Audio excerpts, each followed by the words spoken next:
श्रोता प्रेमियों, मैं राम सागर शास्त्री आप लोगों के समक्ष रखने जा रहा हूं एक प्रसंग, राजा चक्रबेन की कथा। देखिए, कन्नौज ऐतिहासिक नगरी के साथ साथ इत्र की नगरी के नाम से भारतवर्ष में विख्यात है। इसी कन्नौज नगर में एक प्रसिद्ध राजा हुआ चक्रबेन। कि कन्नौज नगर में किसी समय नृप चक्रबेन का शासन था। रहती थी प्रजा प्रसन्न सदा, इतना सुंदर संचालन था। राजा बड़ा प्रजा भक्त, ईश्वर भक्त, न्यायी और गुणवान था। कहा भी गया है कि जहाँ सुराज प्रिय प्रजा दुखारी, सो नृप अवश्य नरक अधिकारी। जिस राजा के राज्य में प्रजा दुखी रहती है वह राजा नरक का अधिकारी होता है। देखिए, उसकी रानी बड़ी पतिव्रता थी, जो मन वाणी कर्म से पति की सेवा करती थी। कि एक ही धर्म एक व्रत नेमा, और काय वचन मन पति पद प्रेमा। दोनों का एक ही धर्म था। राजा अपनी प्रजा से कोई कर नहीं लेता था। खजूर के पंखे बनाकर उन्हें बेचकर उस धन का उपयोग करता था। रानी इतनी बड़ी पतिव्रता थी कि कच्चे धागे में कच्चे घड़े को बांधकर पानी भरती थी और पुरैन के पत्ते पर बैठकर स्नान करती थी। अरे सतवल से जब अनसुईया ने त्रिदेवों को 6 महीनों का बालक बना दिया, लज्जावती ने सूर्य को उदय नहीं होने दिया, सुलोचना ने मेघनाद के कटे हुए सिर को हंसा दिया, तो इसमें आश्चर्य की बात ही क्या है। सज्जनों, चक्रबेन की रानी माता दुर्गा की सेविका थी। राजपाट सब कुछ होने के बाद भी राजा के संतान नहीं हुई। कि इतना होने पर भी न कोई कुल कीर्ति बढ़ाने वाला था। इस चिंता ने इस राजा का जर्जरित हृदय कर डाला था। राजा राजपाट सब कुछ होते हुए भी राजा के कोई संतान नहीं थी। आज राजा और रानी मिलकर भगवती दुर्गा का व्रत करने लगे और माता से संतान की कामना प्रकट की।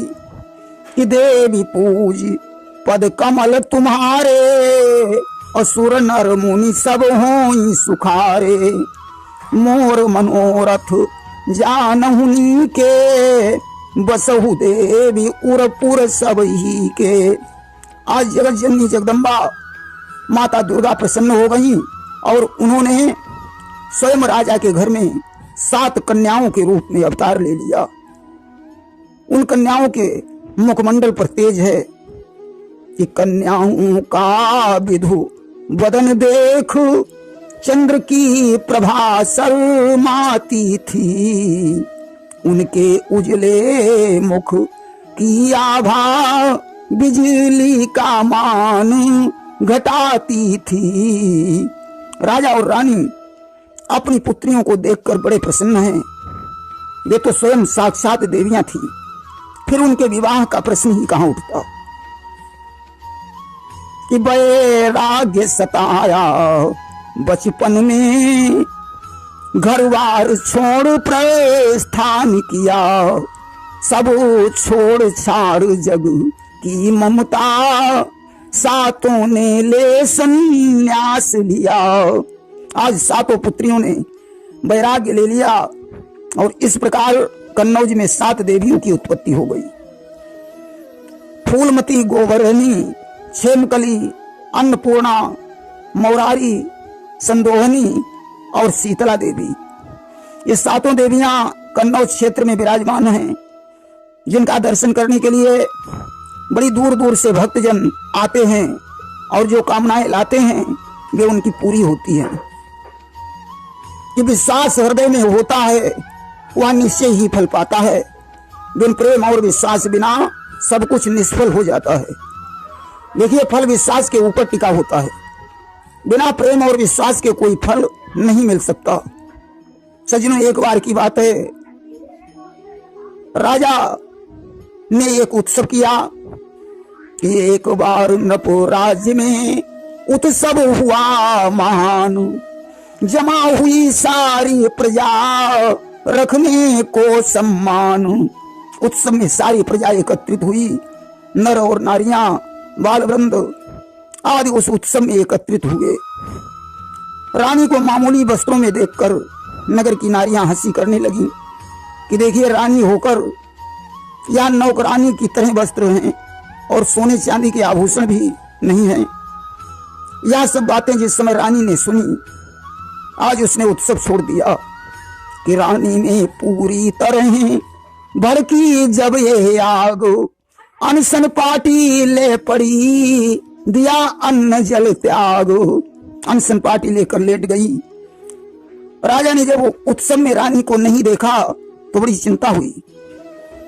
राजा ने घर में पहुंचकर रानी की हालत देखी और कहने लगे कि हे प्राण प्रिय, हैं ये क्या, बोलो तो ढंग बे ढंगा क्यों, बेवक्त फूल से मुखड़े का हो रहा मलिन रंग है क्यों।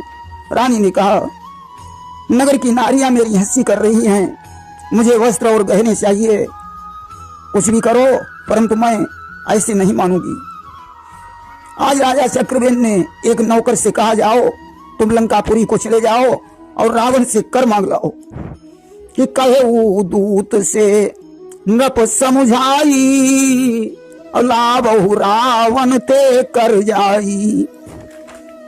आज दूत ने राजा को प्रणाम किया और लंकापुरी में पहुंचा। दूत ने जाकर रावण से कहा, श्रीमान लंकाधीश्वर, मैं राजा चक्रवेन का सेवक हूं, उन्होंने आपसे कर देने के लिए मुझे भेजा है। कि रावण हंस्यो ठहाका मारी, और बोला गई भूप मति मारी।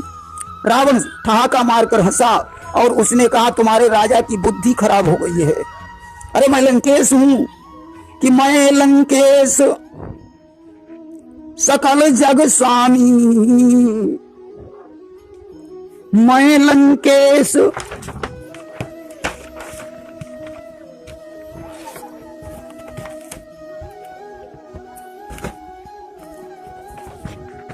आज उसने कहा कि मैं लंकेश रावण हूं, कि मैं लंकेश सकल जग स्वामी, और देत भूप कर बन अनुगामी। अरे मैं रावण सारी दुनिया पर राज्य करता हूं, सारे राजा मुझे स्वयं कर देते हैं। आज उसने दूत को वापस कर दिया। उधर तो दूत राजा चक्रवेन के पास पहुंचा और इधर सज्जनों रावण ने यह कर वाली बात मंदोदरी को बताई और कहा, प्रिय, उस चक्रवेन की मूर्खता देखिए कि मुझ लंकाधीश्वर से कर मांग रहा है। मंदोदरी ने कहा, स्वामी, मैं इसका उत्तर तुम्हें कल प्रातः काल दे सकती हूँ। और रात गई जब भयो बिहाना, और उतर दे नहीं तो आयो ध्याना। रात बीत गई, जैसे ही सवेरा हुआ मंदोदरी ने कहा, आओ नाथ, अब मैं तुम्हारे प्रश्न का उत्तर दूंगी। उसने रावण को साथ में लिया और महल की अट्टालिका पर पहुंची। मंदोदरी ने कबूतरों को दाना डाला और कहा कि तुम कहूं लंके सर की आना, और बंद करहु को चुनऊ न दाना। तुम्हें लंकेश रावण की आन है, दाना चुनना बंद कर दो। आज किसी भी कबूतर ने दाना चुनना बंद नहीं किया। मंदोदरी ने दूसरी मुट्ठी भरकर दाना डाल दिया और कबूतरों से कहा कि तुम कहां चक्र बेन की आना, और बंद करहु को चुनऊ न दाना। तुम्हें राजा चक्रवेन की आन है, हे कबूतरों, दाना चुनना बंद कर दो। आज सारे कबूतरों ने दाना नहीं चुना।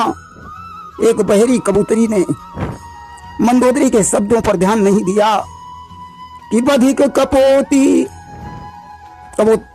कबूतरी बहरी थी, बधिर कपोती दियो न ध्याना, और फाटे हु सिर ते ही तजे पराना।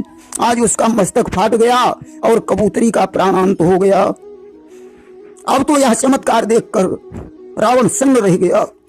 मंदोदरी ने कहा, देख लिया नाथ, जिस राजा का सम्मान पशुपक्षी तक करते हैं, तुम्हें ऐसे राजा को कर देने में शर्म आ रही है।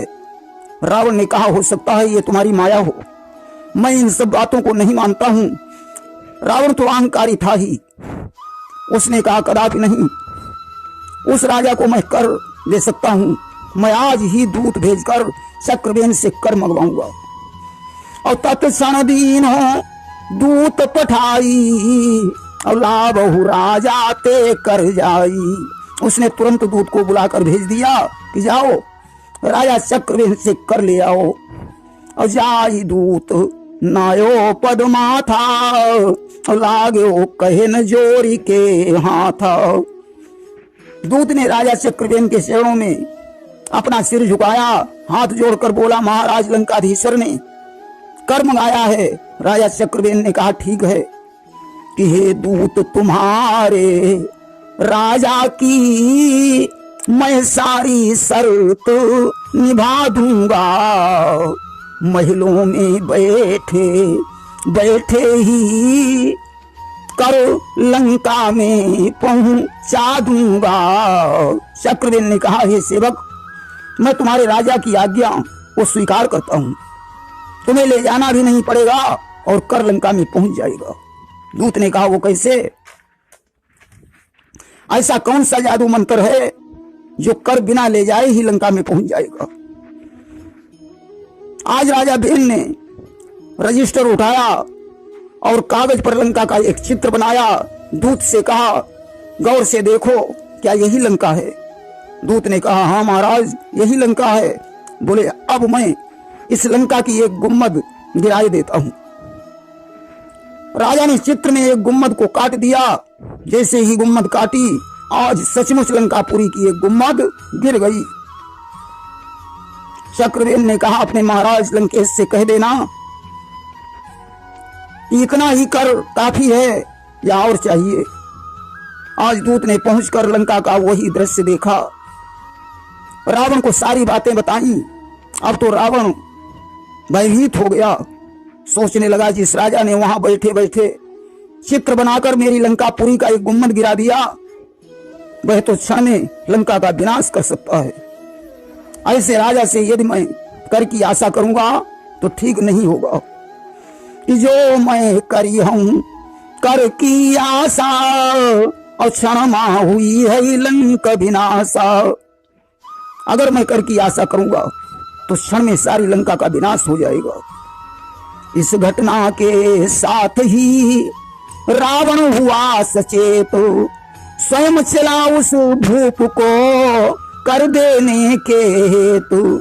आज स्वर्ण मुद्राएं, गहने, वस्त्र, माणिक, हीरा, मोती आदि लेकर रावण स्वयं राजा चक्रवेन को कर देने के लिए गया।